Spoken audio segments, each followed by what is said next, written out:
Et j'ai creusé, j'ai fouillé et j'étais tellement fière de moi. Tellement fière de moi. Pourquoi ? Parce que je suis allée au bout de ce pourquoi je me sentais bien. Tous pareils, ou presque, le podcast de l'autisme et de la neurodiversité qui aide à faire un pas de côté. Parents, être fiers de soi. Quand je demande à des parents de me raconter un moment où ils ont été fiers de leur enfant, la réponse est souvent immédiate. Mais parfois, je leur demande aussi la dernière fois qu'ils ont été fiers d'eux en tant que parents. Et là, souvent, il y a comme un blanc. Parce que quand on est parent d'enfants à besoins particuliers, on se dit souvent qu'on n'en fait pas assez, ou pas assez bien, et que même si on fait bien, c'est juste normal. Avec cet épisode, j'aimerais que ces parents d'enfants atypiques se posent quelques minutes et repensent aux petites ou grandes choses qu'ils ont accomplies et qu'ils continuent de faire. Être fier de soi en tant que parent, voici un peu de nos histoires. Davout, papa d'Aymen, 11 ans. Je m'appelle Davout, j'ai 45 ans, je vis à Chambéry, j'ai 3 enfants, dont mon petit dernier, Aymen, 11 ans, autiste sévère non-verbal. Alors la fois où j'ai été fier en tant que parent d'un enfant autiste, c'était au tout début, c'était quand on a eu le diagnostic et que j'ai décidé de voir le monde à travers ses yeux, pour pouvoir mieux l'accompagner. Et ça, c'est une fierté qui continue, qui persiste. Je la vis au quotidien et j'ai pas besoin de plus.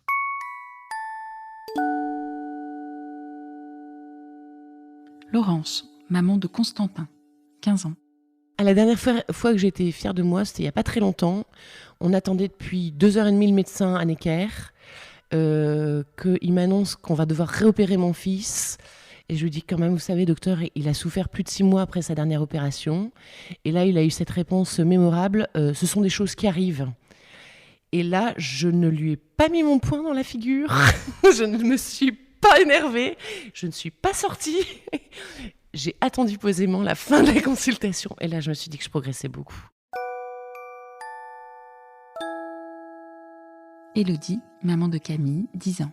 On me reprochait plus jeune de ne pas être très patiente. Mais là, je pense que, à mon avis, c'est quelque chose qu'on pourrait moins me reprocher. Au contraire, parce qu'avec lui, j'ai appris la patience. Voilà, j'ai plus la même notion du temps. Et je le suis, pas qu'avec lui. Dans le sens, je vois bien que j'ai évolué aussi, même avec les autres enfants, ou ma façon de voir les autres enfants. Enfin, je suis beaucoup plus sereine et patiente. Voilà.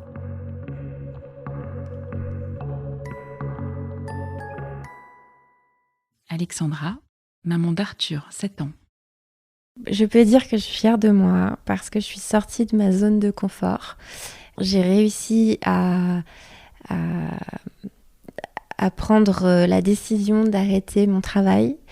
Aujourd'hui, je passe un concours qui est très difficile et celui d'enseignant, de professeur des écoles pour pouvoir justement développer le handicap à l'école.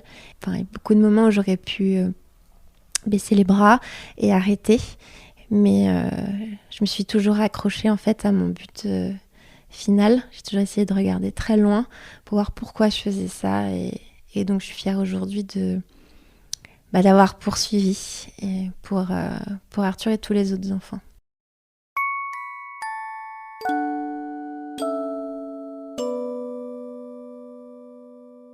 Bruno, papa de Louliane, 10 ans.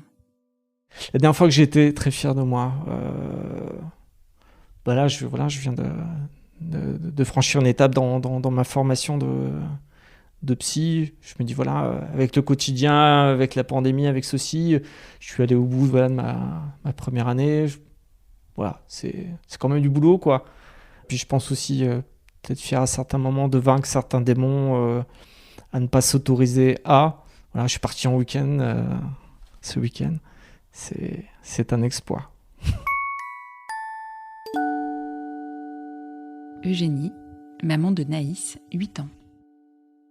Alors, la dernière fois que j'étais fière de moi, c'était il y a quelques semaines, au mois de mars, où j'ai réussi à emmener Naïs voir un concert d'Aldebert à Marseille.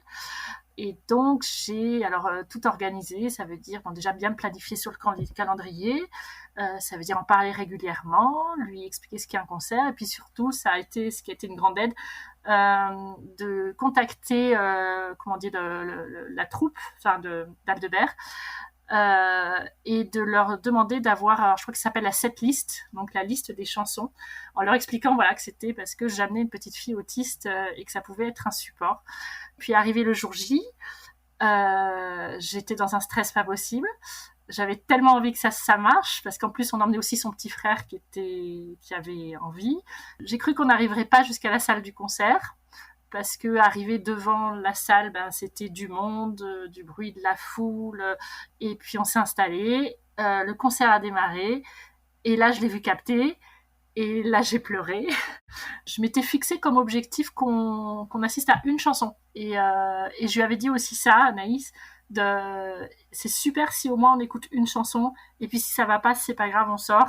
La fierté, elle était d'avoir assisté, mais d'avoir aussi réussi à avoir baissé mon niveau d'exigence en fait, et de l'avoir mis à son niveau.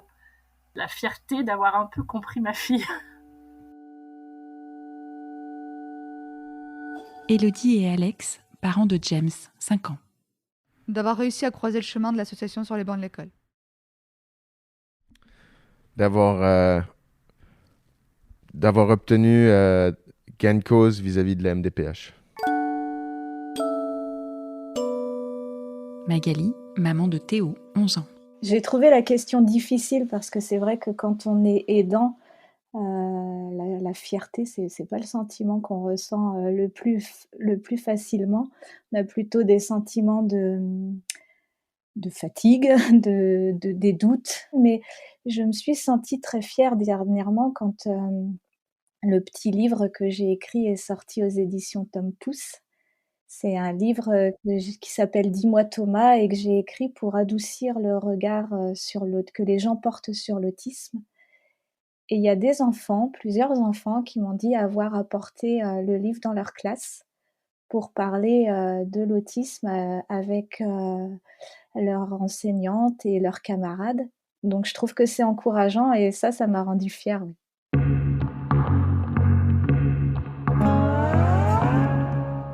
Françoise, maman de Louis, 25 ans. Ma fierté, ça a été quand la médecin psychiatre du CMP, quand j'ai dit on avait arrêté parce que ça convient pas, et que la médecin psychiatre m'a dit, parce qu'il fallait faire prendre la route et tout ça, c'était du temps perdu, etc. Et qu'elle m'a dit, mais vous avez vu, il devient grand, et qu'elle m'a laissé entendre, en fait, que j'étais en train de signer mon arrêt de mort avec mon fils parce qu'il allait devenir grand et violent. Et que j'ai dit, non, il sera pas comme ça. Ça a été ça ma première fierté, en fait. Je pense d'avoir su dire non à ce moment-là parce que on perdait du temps, et que je voulais plus qu'on perde du temps à prendre la voiture pour aller se déplacer pour ça, et que ces gens ne m'inspiraient pas confiance. Valérie, maman d'Alexandre, 20 ans. Je ne sais pas si c'est une fierté où je me suis dit que j'étais rassurée.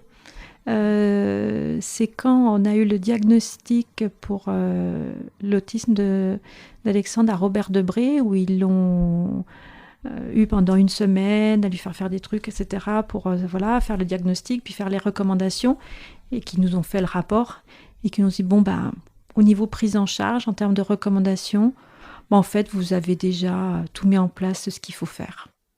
Donc, continuez comme ça. Donc, il peut y avoir de la fierté personnelle de se dire, mais c'est surtout de dire, c'est bon. C'est vrai qu'à l'IME, très souvent, quand je leur dis, justement sur la recherche d'établissement pour adultes, quand je leur dis, mais qu'est-ce qu'on peut faire de plus ? Voilà ce que je fais, je leur montre tout ce que je fais. Ils disent, on ne peut pas faire plus, là. Si tous les parents faisaient comme vous. Corinne, maman d'Eva, 11 ans. Alors la fois où je me suis sentie assez fière, c'est quand je me suis interrogée sur les troubles digestifs de ma fille qui étaient récurrents depuis des années. Pendant des mois, je pense qu'elle est restée avec des inconforts digestifs certains.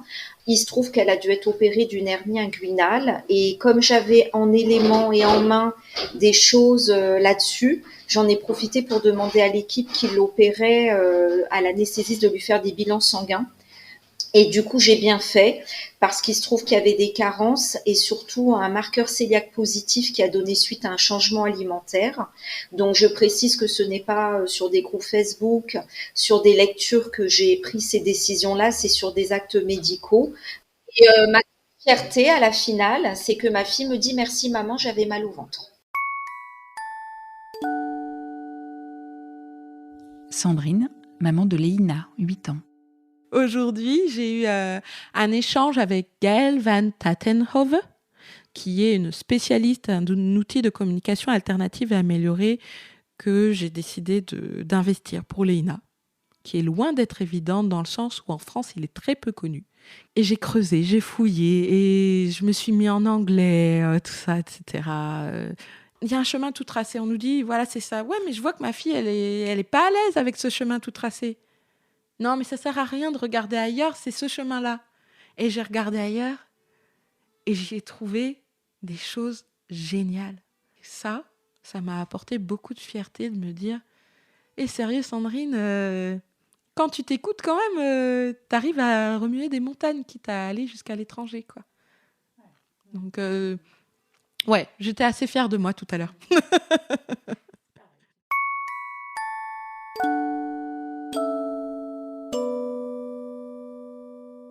Domitille, maman de Paul, 15 ans. Ce parcours-là, il n'est pas facile et je suis contente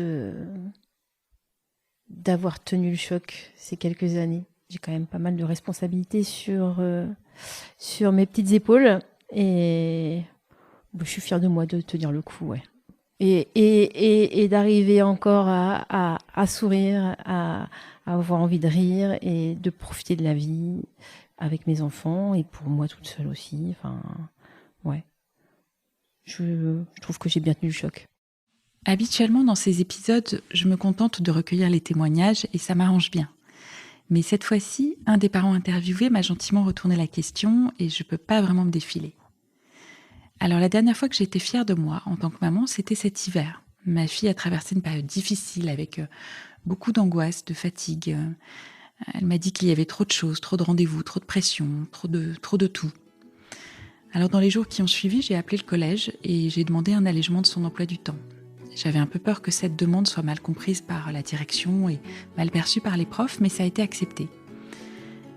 Ma fille m'a dit merci et ça va beaucoup mieux. Et moi, je suis contente et fière de l'avoir écoutée et de lui avoir montré que je l'avais entendue.